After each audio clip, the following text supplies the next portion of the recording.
जब इतनी लाइट है, हर एक के हाथ में लाइट है, तो लालटेन चाहिए क्या?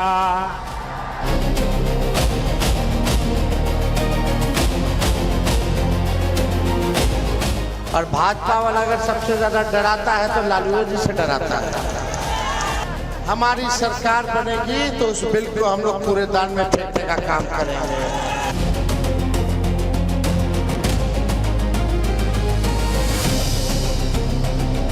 ये लोग समाज के कुछ ठेकेदारों के लिए कार्य करने का काम करते हैं।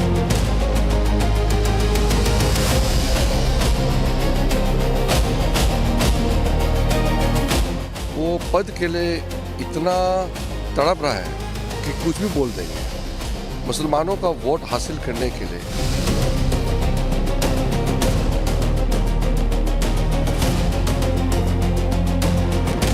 जो भी तुम्हारे समक्ष है युद्ध में, वो अधर्मी हो गया। धर्म के नाम पे वोट मांगते हैं, जो धर्म के नाम पे लोगों को भड़काते हैं, मैं उनका विरोधी हूं।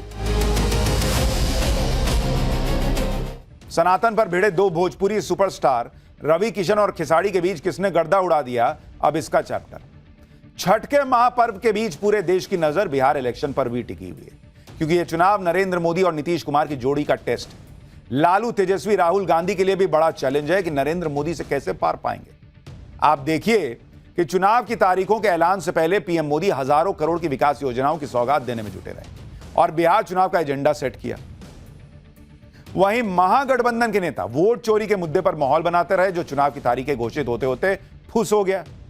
अब जब चुनाव प्रचार जोर पकड़ चुका है, तो पीएम मोदी ने प्रचार के पहले ही दिन ऐसा गेम पलटा कि महागठबंधन के मुद्दों की सियासी ट्रेन डीरेल हो गई और महागठबंधन एक बार फिर अपने वही पुराने चुनावी समीकरण के भरोसे टिक गया और तुष्टीकरण की लाइन पर आ गया।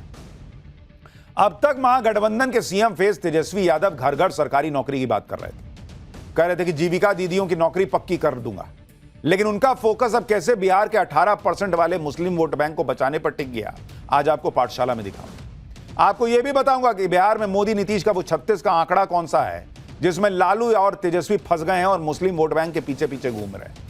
बिहार में भोजपुरी स्टार्स के बीच सनातन को लेकर कौन सी जंग छिड़ गई है और सट्टा बाजार ने क्या ऐलान कर दिया है बॉस, कौन जीत रहा है बिहार, सब दिखाऊंगा। लेकिन पहले ट्रेलर देखिए। माता की जय।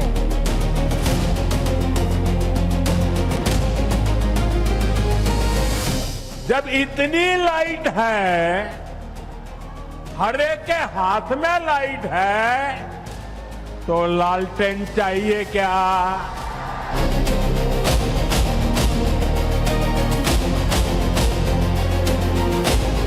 और भाजपा वाला अगर सबसे ज्यादा डराता है तो लालू जी से डराता है। हमारी सरकार बनेगी तो उस बिल को हम लोग कूड़ेदान में फेंकने का काम करेंगे।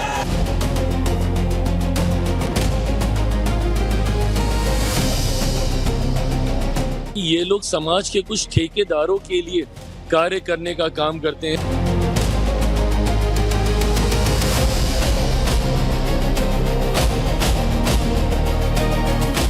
वो पद के लिए इतना तड़प रहा है कि कुछ भी बोल देंगे मुसलमानों का वोट हासिल करने के लिए।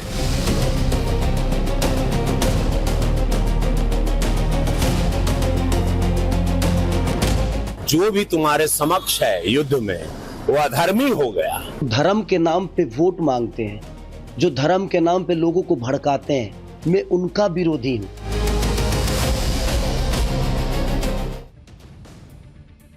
प्रधानमंत्री नरेंद्र मोदी बिहार में अपनी पहली रैली कर चुके, लेकिन जब से पीएम मोदी ने बिहार में प्रचार शुरू किया, तब से महागठबंधन और डीरेल हो गया।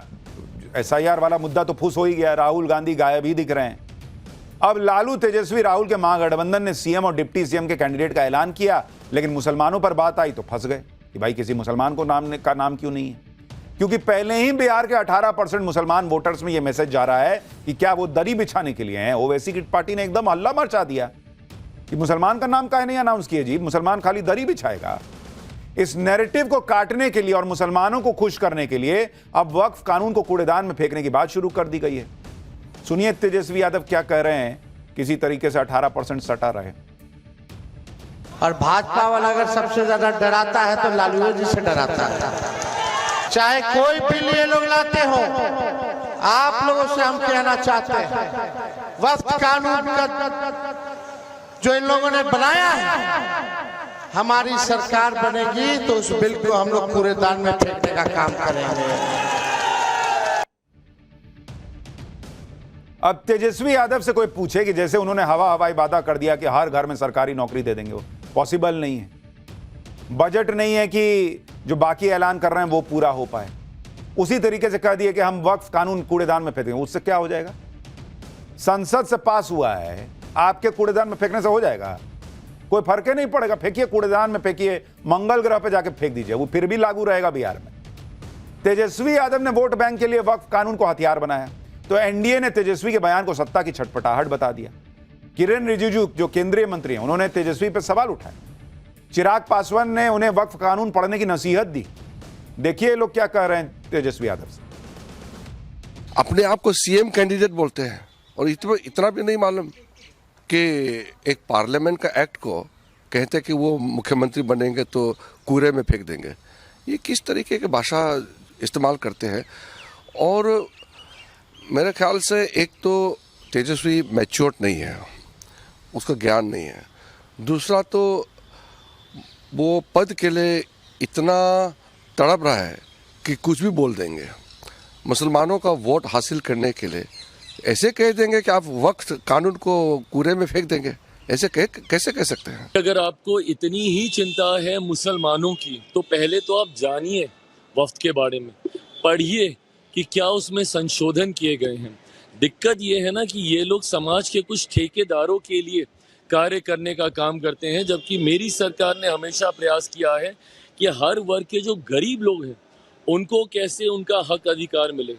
वक्फ संशोधन को भी अगर ये पढ़ेंगे तो उनको समझ में आएगा कि ये एब्सोल्युटली प्रो पुअर मुसलमान है, गरीब मुसलमानों के हक में किए गए संशोधन है। लालू तेजस्वी राहुल का महागठबंधन बिहार में मुस्लिम वोट बैंक के फेर में इसलिए फंस गया क्योंकि नरेंद्र मोदी ने बिहार आते ही महागठबंधन के सारे समीकरण बिगाड़ दिए। नरेंद्र मोदी ने बिहार में जो पहला इलाका प्रचार के लिए चुना, आप देखिए कि उससे उन्होंने सीधे बिहार में 36% वाला गणित साध लिया।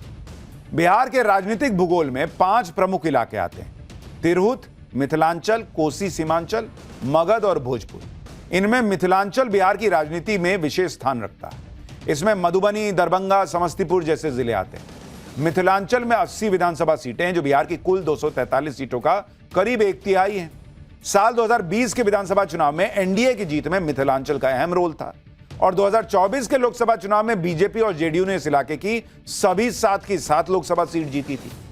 पीएम मोदी ने समस्तीपुर से बिहार चुनाव के लिए प्रचार अभियान की शुरुआत करना इसलिए भी खास तौर पर चुना क्योंकि यह जिला जननायक कर्पूरी ठाकुर का जन्मस्थान है और पिछड़ी जातियों की राजनीति से इसका गहरा कनेक्शन है। समस्तीपुर की 10 विधानसभा सीटों में ईबीसी यानी आर्थिक तौर पर पिछड़ी जातियों का वोट बैंक बहुत अहमियत रखता है। ईबीसी की बिहार में 112 उपजातियां हैं, जो बिहार की कुल आबादी का करीब 36% है। ओबीसी के साथ मिलकर यह लगभग 63% हो जाते हैं। यही वजह है कि जातिगत समीकरण बिहार की राजनीति में बहुत मायने रखता है।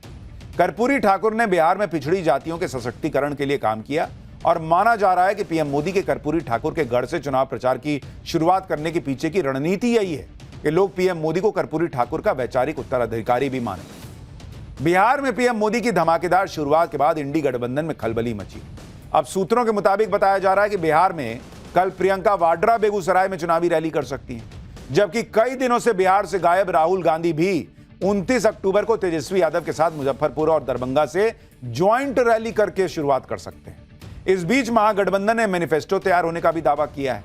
कल शाम इसे लॉन्च किया जा सकता है, लेकिन बताया जा रहा है कि इस मौके पर भी राहुल गांधी मौजूद नहीं रहेंगे।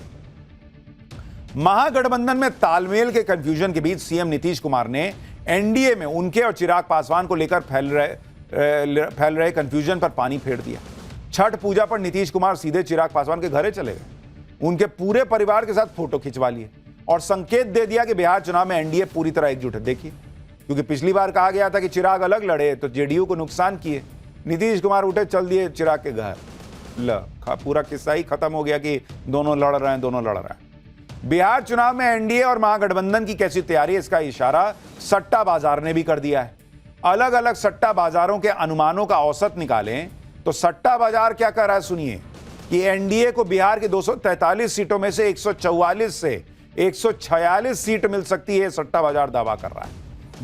जबकि महागठबंधन को सट्टा बाजार 83 से 85 सीट देने का अनुमान जता रहा है। यानी सट्टा बाजार जहां लोग भाई पैसा लगाते हैं, वो भी भरोसा नहीं कर रहा कि राहुल गांधी और लालू यादव और तेजस्वी कुछ कर पाएंगे। बिहार चुनाव में जबरदस्त हलचल के बीच नए नए रंग भी दिख रहे हैं। भोजपुरी स्टार्स आपस में भिड़ गए। महागठबंधन ने छपरा सीट से भोजपुरी स्टार खेसारी लाल यादव को कैंडिडेट बनाया, जिनको चुनौती देने के लिए यूपी के गोरखपुर से बीजेपी सांसद और भोजपुरी सुपरस्टार रवि किशन बिहार पहुंच गए। देखिए उन्होंने किस तरह से खेसारी लाल को चुनौती दी। आज कम रवि किशन ना आई, कभी कहिला तकरार छिड़ल बाता तकरार छिड़ल बाता भरपूर जवानी में ये महफिल का मजा हम यहाँ मर्जी महादेव के चले। आज कम रवि किशन ना आई, कभी कहिला तकरार छिड़ल बाता तकरार। यानी रवि किशन अपने अंदाज में जो है वो खेसारी लाल यादव जो है उनको चैलेंज दे रहे हैं। अब ये भी देखिए कि भोजपुरी स्टार्स कैसे एक दूसरे के खिलाफ चुनावी लड़ाई के लिए कमर कस रहे हैं। खेसारी लाल को छोटा भाई बताने वाले रवि किशन अब कह रहे हैं कि छोटा भाई अधर्मी होगा तो बाण तो चलाना पड़ेगा। वहीं खेसारी लाल यादव ने भी रवि किशन पर पलटवार करने से वो नहीं चूके। उन्होंने रवि किशन पर धर्म के नाम पर वोट मांगने का आरोप लगाया। देखिए कैसे रवि किशन और खेसारी लाल यादव भिड़ गए। हमने तो छोटा भाई कहा था किसी को, लेकिन भगवान कृष्ण ने जब कहा, युद्ध चल रहा था महाभारत का, ये प्रकरण पूरे विश्व के सनातनियों को याद है और पूरा बिहारो सुन ले।